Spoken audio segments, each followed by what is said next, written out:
Et puis là, il va s'empresser de chercher sa clé et d'aller vers son domicile, vers sa caravane ou vers sa maison, ce que tu veux. Il cherche sa clé parce qu'il veut être sûr qu'il va rentrer avec Jésus chez lui.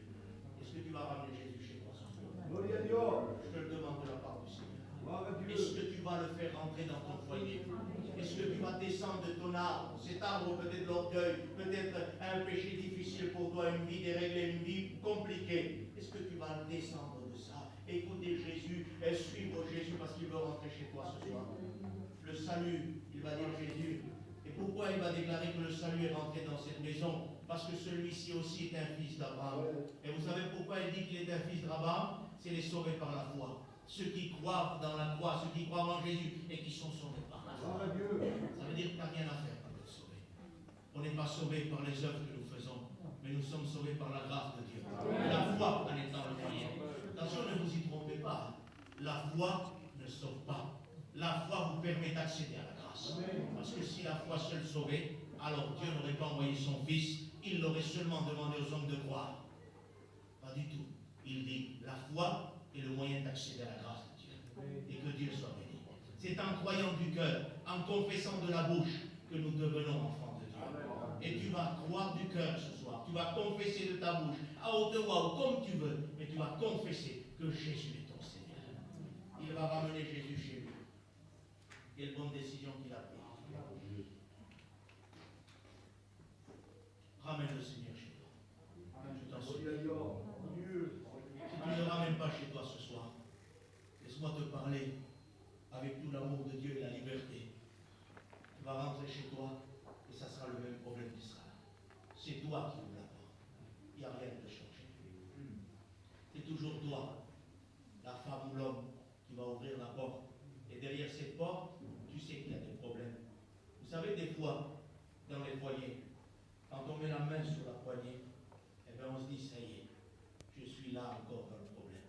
Et il y en a qui se réfugient dehors de leur maison, de leur chez-soi, parce qu'ils savent qu'il y a le problème là-bas. Et ils ont peur de faire face à leurs péchés. Ils ont peur des réprimandes de la femme ou de l'homme ou des enfants, parce que l'état n'est pas beau. Et parfois, pardonnez-moi, parfois quand le père rentre et qu'il est ivre chez lui, il y a le témoignage devant les enfants. Et puis à un moment donné, on l'a sûrement tous fait, en rentrant chez soi et en posant la main sur la poigne, même dans un état d'ivresse, on est capable de comprendre. Oui, dans quel état je vais rentrer chez moi. J'espère que mes enfants dormiront. J'espère que ma femme dormira. J'espère que mes enfants ne me verront pas comme ça. Et puis on va dormir, on se fait patrie, on se réfugie là-bas. Et puis le lendemain, c'est pareil. Et c'est toujours pareil. Si tu rentres chez toi, c'est toi qui vas ouvrir le problème sera derrière. La même angoisse, la même difficulté dans ton foyer sera là. Il n'y aura rien de changé. Mais si tu dis à Jésus, je veux Seigneur, tu demeures chez moi. Que tu fasses comme Zachée, devenir intelligent pour chercher Dieu. Je voudrais te dire que Jésus est le premier qui va te devancer pour ouvrir cette porte-là. Parce que si Jésus ouvre la porte, tout ce qu'il y a qui est noir, qui est ténébreux, qui a des difficultés, qu'il y a des pleurs, qu'il y a des angoisses, tout ça va partir dehors. Parce que Jésus va rentrer. Quand vient la lumière dans une salle, les ténèbres se dissipent. Éteignons les interrupteurs ici. On n'a rien à faire, juste attendre les ténèbres arrivent. Allumez l'interrupteur, les ténèbres se dissipent. Quand Jésus rentre dans un foyer, alors la vie de Dieu vient. Cet homme-là va dire comme ça à Zachée, si j'ai emprunté de trop, je rendrai. Si je n'ai pas été bien avec quelqu'un, je rétablirai. C'est-à-dire, il y a comme une conversion, il y a comme un changement. Parce que le texte que nous lisons dit, si j'ai emprunté de trop, je rends. Mais dans le texte littéral, c'est un futur, je rendrai, je ferai, j'agirai comme ça. Il y a une image de la conversion. Il y a quelque chose de nouveau en cet homme-là. C'est la grâce. L'action de Dieu, c'est la croix qui l'a touché. Et sa vie a changé.